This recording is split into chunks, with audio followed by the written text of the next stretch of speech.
Hello everyone. तो आज अपन आए हैं फिर से एक और लीड कोड का क्वेश्चन सॉल्व करने। Sorry for the delay of the question.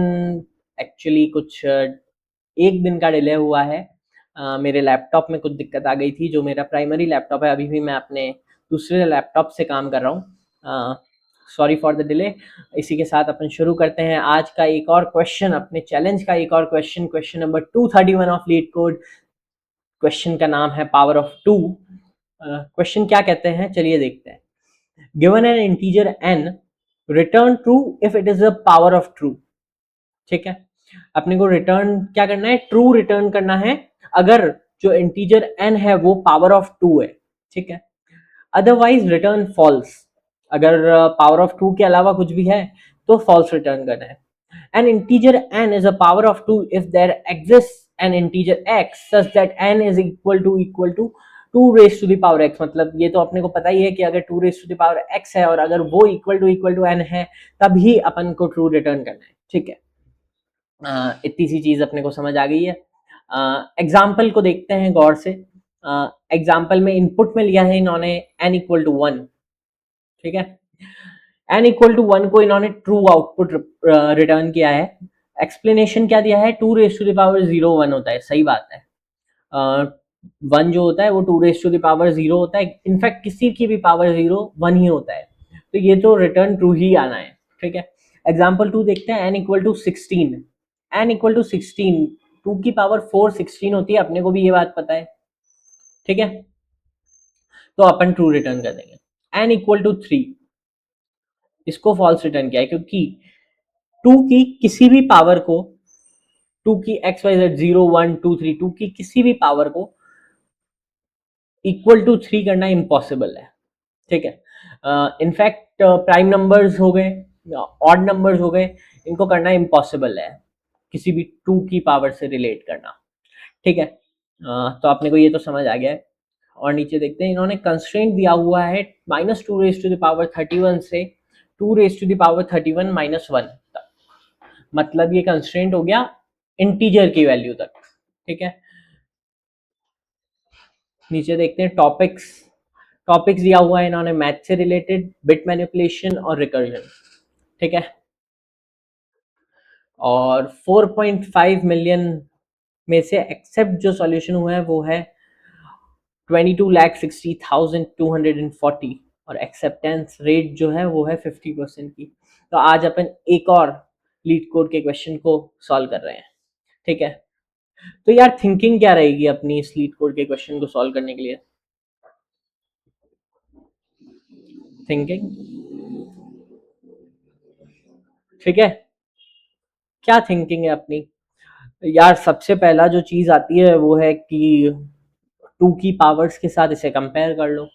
2 की पावर्स के साथ कंपेयर कैसे कर लोगे? एक काम कर सकते हैं कि सारी 2 की पावर्स निकाल दें जो भी इस रेंज में आती है, इंट की रेंज में आती है, और उसको फिर इक्वल टू कर दें जो टारगेट दिया हुआ है या फिर जो भी इंटीजर दिया हुआ है एन। और अगर उसमें से कोई भी मैच हो जाता है तो यार उसे अपन लिख सकते हैं कि ट्रू, रिटर्न कर सकते हैं ट्रू। ठीक है, सही बात है यार, पहला तरीका तो ये हो सकता है। तो चलो इसी को करते हैं। सबसे पहले कमेंट कर देते हैं अपन स्लैश स्टार। ठीक है, अब इसके बाद अपन जो भी लिखेंगे वो कमेंटेड रहेगा। तो जो अपन ने अभी सोचा उसके हिसाब से अपने को करना है 2 raise to the power 0 is equal to 1, 2 raise to the power 1 is equal to 2, 2 raised to the power 2 is equal to 4। ठीक है, and so on till 2 raised to the power n। सही बात है, इसकी भी कुछ वैल्यू आएगी, मान लेते हैं x। तो 1, यहाँ पर 2 आएगा, सॉरी, 1 2 4 x, जो भी वैल्यूज हैं ये सारी जो होगी, ये सारी वैल्यूज जो हैं ये n के इक्वल करने पर अगर इक्वल आ जाती है तो ट्रू रिटर्न करना है। जैसे अपने पास इन सब वैल्यूज का अपने को पहले से पता है, अपन ने कुछ करके ये सारी सेव करा रखी है। अब इनपुट n इक्वल टू 1 डाला मान लो, तो इसमें से अपन सर्च करेंगे कि 1 कहाँ है, 1 इस जगह पे, तो मिल गया अपने को कि 1 2 रेज़ टू द पावर 0 है, तो अपने को रिटर्न करना है ट्रू। अपने को ये नहीं बताना कि कौन सी पावर ऑफ 2 पे है, कौन से नंबर पे है, ठीक है। अपने को ऐसा कुछ नहीं बताना, अगर आपको मिल रहा है तो ट्रू रिटर्न करना है, नहीं मिल रहा तो फॉल्स रिटर्न करना है, ठीक है। इसे कमेंट कर देते हैं स्टार स्लैश, ठीक है। चलिए, तो कोड किस प्रकार होगा। अच्छा, एक और चीज, इसमें अपने को एक कंडीशन दी हुई है। कंडीशन क्या दी हुई है, कंडीशन क्या दी हुई है यार, कंडीशन ऐसे दी हुई है इंट की रेंज, ठीक है। ये अपने को खास ध्यान रखना है, कंडीशन इंट की रेंज, क्योंकि जो अपन नेक्स्ट मेथड देखेंगे उसमें इसका खास रोल है, ठीक है। तो एक और चीज, इंट की रेंज है, इंट की रेंज कहां तक होती है, -2 रेज टू द पावर 31 से 2 रेज टू द पावर 31 -1, सही बात है। 2 raised to the power 31 and 2 raised to the power 31 -1, -2 raised to the power 31 से लेकर 2 raised to the power 31 -1। यार बट जैसे ये 2 raised to the power 31 -1 है, तो अगर अपन जब n निकाल रहे हैं कि कहाँ तक करें, ये भी तो कोई लूप लगाना पड़ेगा अपने को इस वैल्यूज को 0 से n तक की कैलकुलेट करने के लिए, 2 की पावर में 0 से n तक की वैल्यूज करने के लिए कहाँ तक लगाएं, n कहाँ तक होना चाहिए, n होना चाहिए मैक्सिमम ये, मिनिमम ये, पर 2 की पावर्स अपने को नेगेटिव में नहीं लेनी है, अपने को पॉजिटिव नंबर्स के लिए करना है, ठीक है। अच्छा, तो 0 से शुरू करनी है अपने को और 2 रेज टू द पावर 30 तक जाएंगे। क्यों जाएंगे 30 तक, क्योंकि इसमें 2 रेज टू द पावर 31 -1 हो रहा है, तो अपने को अगर अपन 2 रेज टू द पावर 31 कर देते हैं तो वो रेंज के बाहर चले जाएगा, क्योंकि जो रेंज है वो -1 होकर दिखती है अपने को, तो 2 रेज टू द पावर 30 तक देखेंगे अपन, ठीक है। तो for loop, for loop n belongs to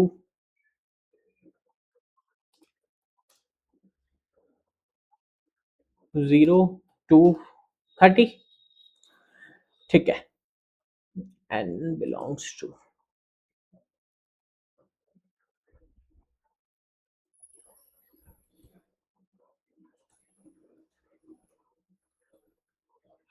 ठीक है, रेंज 0 to 30।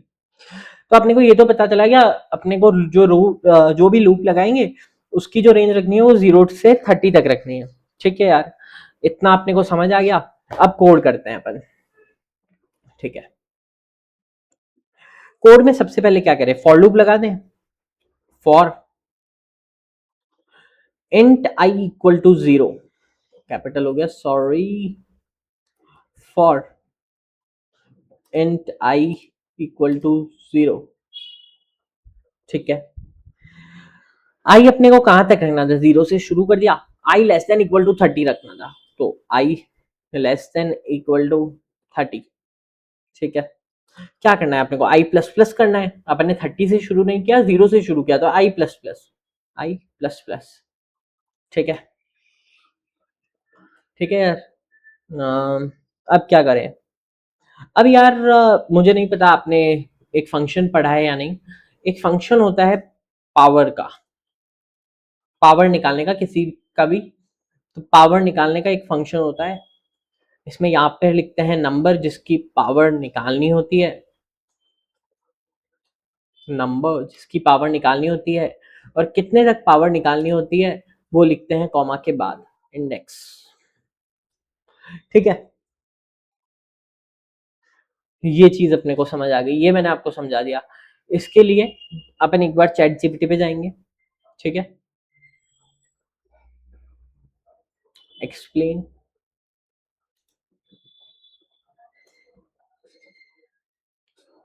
ठीक है। चैट जीपीटी अपने को बता देगा कि ये क्या है। In C plus plus power number comma index is a function use to calculate power exponents calculate करने के लिए। हाँ, तो पावर के अंदर सबसे पहले बेस लिखेंगे और कितने एक्सपोनेंट तक जाना है वो लिख देंगे, ठीक है। जैसे इसमें इसने कोड में लिखा है सी आउट पावर ऑफ 2,3, 2 की पावर 3 8 होती है, तो इसने आउटपुट दे दिया 8। अब यार एक और चीज जो इसमें अपने को कोड में दिख रही है कि इसने पावर ये लगाया, इसके साथ इसने एक लाइब्रेरी इंक्लूड की है, हैशटैग इंक्लूड सी मैथ। ठीक है, तो ये सी प्लस प्लस के लिए होती है, अपने को लाइब्रेरी इंक्लूड करनी ज़रूरी होती है। शायद तक ये जो सी मैथ है ये सी लैंग्वेज में यूज होती है। Is this library C math used in C plus plus? Yes, in C plus plus you can use C math library. अच्छा, सी मैथ जो होता है वो सी प्लस प्लस में यूज करते हैं, और जो सी स्टाइल हेडर होता है वो है मैथ डॉट एच। हाँ, तो मुझे यही कंफ्यूजन था कि मैथ डॉट एच यूज करते हैं सी प्लस प्लस में। अच्छा, वैसे एक और चीज जो कहते हैं कि सी प्लस प्लस के अंदर सी के ज्यादातर चीजें एकदम परफेक्टली वर्क करती है, क्योंकि जो सी प्लस प्लस है ये मॉडिफाइड वर्जन है सी का ही। मतलब जैसे अपन लीड कोड में ऑप्टिमाइज करते हैं सॉल्यूशन, वैसे ही सी प्लस प्लस सी की ऑप्टिमाइज्ड वर्जन है। ठीक है, वापस अपन अपने कोड पे चलते हैं। कोड पे अपन ने देख लिया था कि अपने को पावर फंक्शन यूज करना है। ठीक है, पावर फंक्शन लिखते हैं जिसको कि अपन एक स्टोर कराएंगे आंसर नाम के वेरिएबल में। Int ans is equal to power of 2 comma I. अपने को 2 की पावर निकालनी, बेस अपना 2 है, कॉमा आई इंडेक्स अपन ने इटरेट कराया है ऊपर फॉर लूप से। ठीक है, तो वो इटरेट होता रहेगा। ठीक है, अब इस फॉर लूप के अंदर ही अपन हर एक एलिमेंट को स्टोर ना करा के अपन ये कर सकते हैं कि साथ के साथ चेक करते रहे फॉर लूप के अंदर ही। अगर सबसे पहले जैसे पावर 0 गई, 2 की पावर 0 1 आया, अब इस 1 को हाथों हाथ चेक करा देते हैं एन से, क्योंकि एन तो इसने पहले ही दे दिया है। ठीक है, तो if ans is equal to n, कभी भी अपन जब कंपेयर कराते हैं किसी नंबर को तो अपन लिखेंगे इक्वल टू, ये रूल है सी प्लस प्लस का। ठीक है, is equal to n. If, तो अगर ये इक्वल टू हो गया तो अपने को इफ के बाद रिटर्न क्या करना है? ट्रू। तो रिटर्न ट्रू, रिटर्न ट्रू। ठीक है, अपन ने इफ से कंडीशन चेक करा दी, रिटर्न ट्रू कर दिया। अगर आंसर मैच कर जाता है तो, अब क्योंकि अगर आंसर मैच नहीं करता तो अपने को फॉर लूप के बाहर जाना है, तो फॉर लूप के यहाँ पर बाहर आ गए।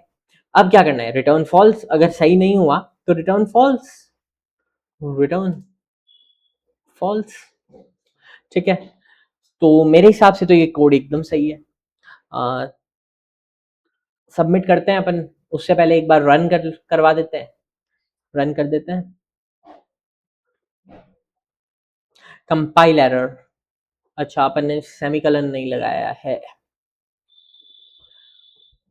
रन करवा के हमेशा देख लेना यार, पहले ही इससे थोड़ा सा बेनिफिशियल हो जाता है।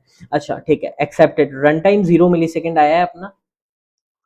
ठीक है, केस 1 भी सही है, केस 2 भी सही है, केस 3 भी सही है। चलो सबमिट करते हैं, होप सो एक्सेप्ट हो जाए। Accepted with 100% solutions beated. 100% solutions को अपन ने बीट किया है। रन टाइम 0 मिली सेकेंड आया है। मेमोरी में अपन ने सिर्फ 11% लोगों को बीट किया है। कोई बात नहीं यार, जैसे जैसे आगे सीखेंगे वैसे अच्छा होता रहेगा अपना भी स्टैट। ठीक है, तो ये तो था यार पहला तरीका, लेकिन इसको और ऑप्टिमाइज कैसे कर सकते हैं? इसको ऑप्टिमाइज कर सकते हैं यार कि इसमें पिछले नंबर, जो अपने को पिछला नंबर मिलता है उसी में मल्टीप्लाई बाय 2 करें। बार बार फॉर लूप में ये पावर लगा के ना करें। मतलब जैसे 2 इंटू टू अपने को मिल गई, या 4, 2 की पावर 2 4, ये अपने पास है। अब 2 की पावर 3 निकालना है तो अपन इसी को 4 को मल्टीप्लाई करें ना इंटू 2। अपन वापस नया 2 इंटू टू क्यों करें? 4 इंटू 2 कर ले डायरेक्ट। तो हाँ ठीक है, ये एक सॉल्यूशन हो सकता है। ठीक है, इसमें एक ट्विस्ट क्या है कि अगर अपन मल्टीप्लाई कर रहे हैं आंसर को, ठीक है, अपन आ जाते हैं यहाँ पर। अगर अपन आंसर को मल्टीप्लाई कर रहे हैं, मल्टीप्लाई बाय 2 कर रहे हैं, तो अपन को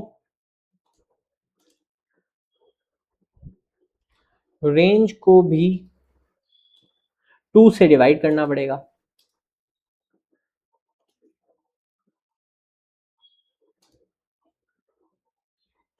सही बात है।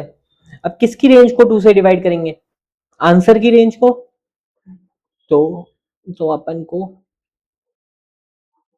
आंसर की रेंज को 2 से डिवाइड करना पड़ेगा। ठीक है, ये वाली चीज अपन ने अभी लास्ट जो क्वेश्चन किया है शायद तक से रिवर्स इंटीजर वाला था, उसमें भी किया है अपन ने। इंटीजर की जो रेंज थी उसको डिवाइड बाय 10 किया था।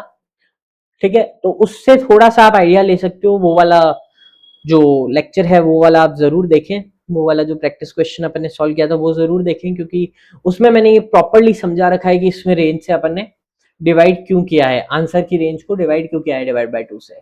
ठीक है, ये रेंज से बाहर निकल जाता आंसर, इसलिए अपन ने डिवाइड करा दिया। ठीक है, अपन इसका कोड लिखते हैं। ये वाला हटा देते हैं, ये वाला अपना सबमिट कर दिया था अपन ने शायद, एक बार वापस कर देते हैं यार। हाँ, तो अपन ने सबमिट करा दिया था, ये सबमिट का हो गया था। ठीक है, नेक्स्ट कोड जो अभी अपन ने देखा उसका कोड लिखते हैं। उसमें सबसे पहले फॉर लूप लगाते हैं। int I is equal to 0, I less than equal to 30। ठीक है, और फिर लिखते हैं I प्लस प्लस। ठीक है,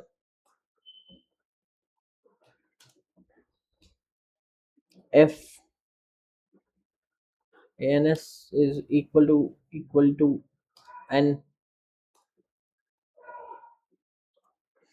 return true।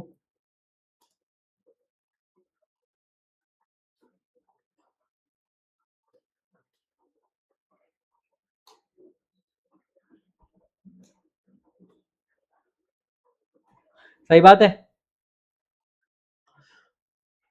फॉर लूप के बाहर आके अपने को रिटर्न फॉल्स भी करना पड़ेगा, फॉल्स। ठीक है यार, अपन ने तो इसमें आंसर को मल्टीप्लाई नहीं किया 2 से, अपन ने कुछ ऑप्टिमाइज तो किया नहीं यार। अब करेंगे ना, फॉर लूप के अंदर लगेगा इफ लूप से बाहर आके, क्योंकि अगर पहला ही आंसर मैच हो गया तो वो रिटर्न ट्रू कर देगा, वरना इफ लूप से बाहर आएगा और फिर अपन लगा देंगे इफ। सबसे पहले कंडीशन लगा लेते हैं यार कि answer is less than int underscore max, int underscore max divide by 2। सही बात है।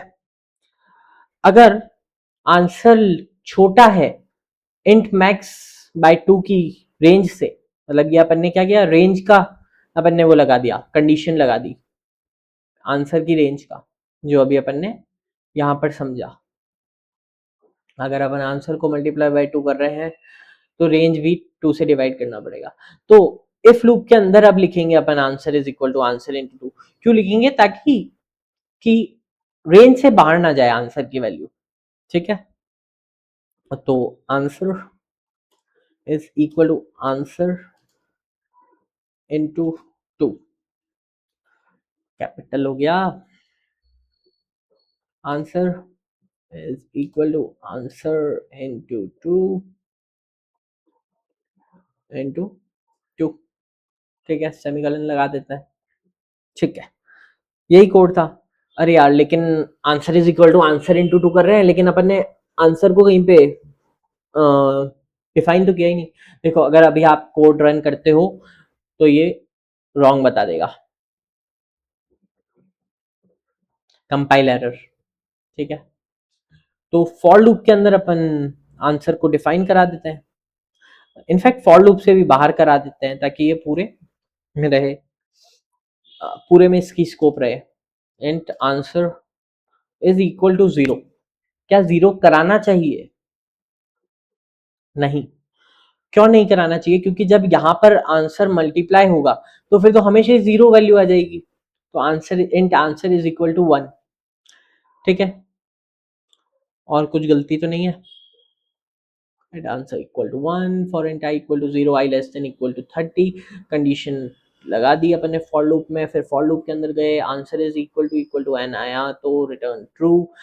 अगर नहीं आया तो आपको सर्च करना है रेंज में, आंसर की रेंज अपन ने लिख दी है, answer is equal to answer in to.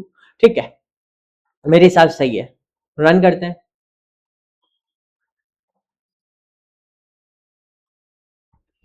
बिल्कुल एक्सेप्ट हो गया है तीनों केस अपने।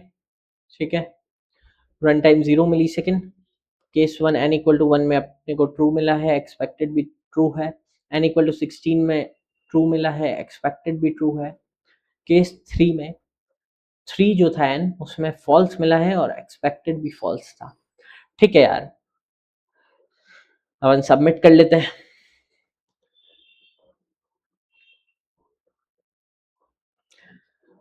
Beats 100% of solution. और जो अपन ने कहा था कि मेमोरी में अपन सिर्फ 11% को बीट कर रहे थे, उसमें अपन ने बीट किया है 80% लोगों को। अभी भी कम है, अभी भी यहाँ तक पहुँचना है, लेकिन यहाँ तक पहुँचने के लिए भी अभी आपको एक होमवर्क करना है क्वेश्चन, जिसको कि मैं आपको समझा देता हूँ। इसी का एक और सॉल्यूशन है। ठीक है, समझा देता हूँ मैं, फिर आपके लिए होमवर्क है वो। चलो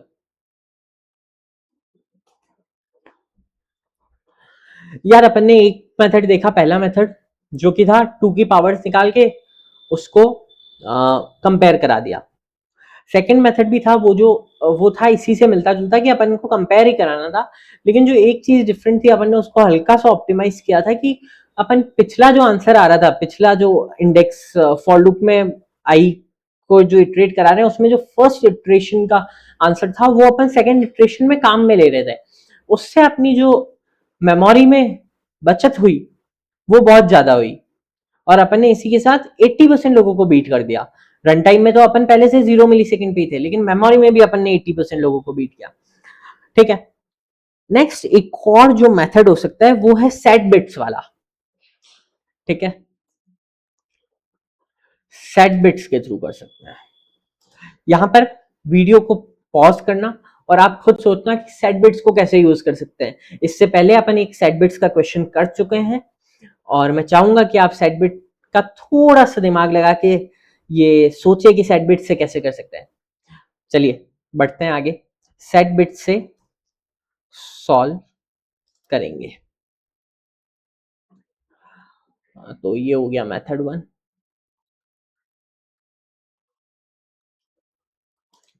मेथड 1 का, ठीक है,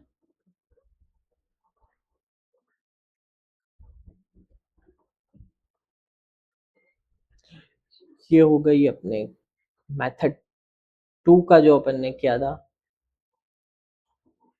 डिस्कस, और अब अपन करेंगे मेथड 3 का डिस्कस।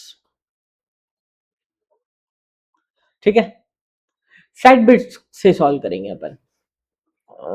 सेट बिट से कैसे करेंगे यार? सेट बिट्स क्या होता है? Binary form. बाइनरी फॉर्म के अंदर अपन अगर 1 मिल रहा है तो वो सेट बिट कहलाता है। अच्छा, बाइनरी फॉर्म कैसा होता है? 0 1 की फॉर्म में। ठीक है, अब मैं आपके सामने कुछ बाइनरी फॉर्म लिख रहा हूं। मैंने आपको कहा था कि बाइनरी नंबर्स को डेसिमल में कन्वर्ट करना और डेसिमल नंबर को बाइनरी में कन्वर्ट करना, ये आपको सीखना है। मैंने बताया भी था डेसिमल को बाइनरी करना। ठीक है, बाइनरी टू डेसिमल आपको देखना था। होप सो कि आपने देख लिया हो। अब मैं कुछ नंबर्स लिख रहा हूँ, इनको आपको बाइनरी में कन्वर्ट करना है, तो आपको इसे 32 बिट का इंटीजर मानना है। ठीक है, ठीक है, पहला नंबर।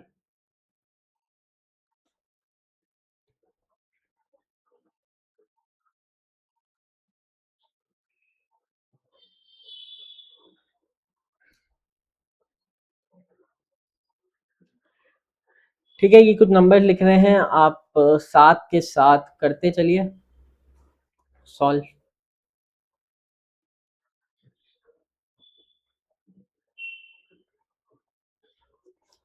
ठीक है, ये आपको पॉज करके वीडियो इन सारे बाइनरी नंबर्स को सॉल्व करना है।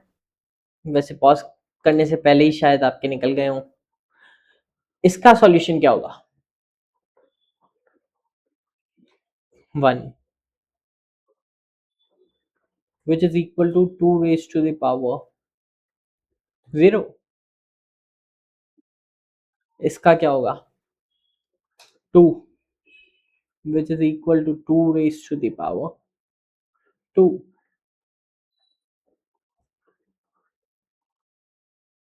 This is equal to 4। ठीक है, which is equal to 2 raised to the power 2।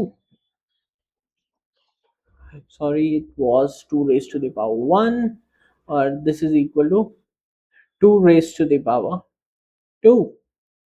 ये क्या हुआ? It is equal to 8,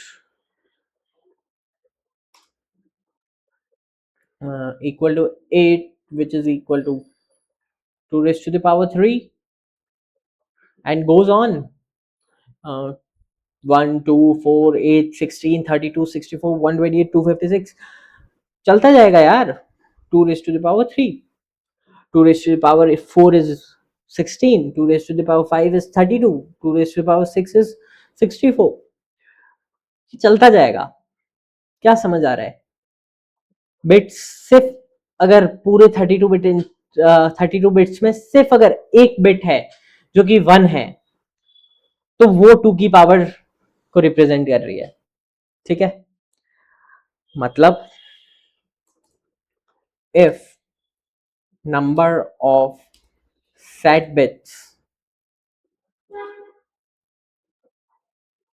is 1 in binary form of a number,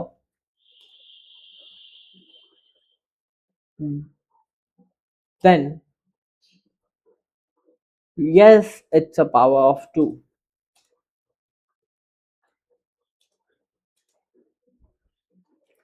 ठीक है, आपको थोड़ा थोड़ा आइडिया लग गया होगा। आपको मेरे पिछले क्वेश्चन जो नंबर ऑफ 1 बिट्स वाला एक क्वेश्चन है वो देखना है, फिर सॉल्व करने की कोशिश करनी है इसको। उसके बाद अगर किसी को समझ ना आए तो वो मुझसे ईमेल आईडी पे भी रीच आउट कर सकता है, और मैं ट्राई करूंगा कि इसका भी सॉल्यूशन बना के जल्द से जल्द आपको प्रोवाइड कराऊं। Thank you. इसके साथ यही कहना चाहूँगा, चैनल पे सारे वीडियोस देखें, लाइक करें, शेयर करें, सब्सक्राइब करें, और अगर आपको कोई क्वेश्चन समझना है तो ज़रूर से कमेंट करें। ठीक है, thank you, that's all for the video. Like share and subscribe.